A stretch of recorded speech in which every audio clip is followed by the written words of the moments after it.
Alright, first recall that a p-series is of this form, where our counting variable is the base, and p is some constant greater than 0.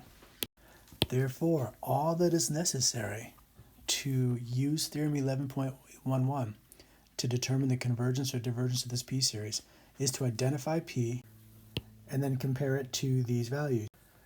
If p is in the green area between 0 and 1, including 1, then the series diverges, like the harmonic series when p is 1 over n. If p is greater than 1, then a series converges. So, all we have to do is say the following. Identify it as a p-series. Identify the precise value of p, and then communicate which place it belongs in, which in this case, I is greater than 1, and then we draw our conclusion. Since this is true, therefore our series converges. Nice and easy.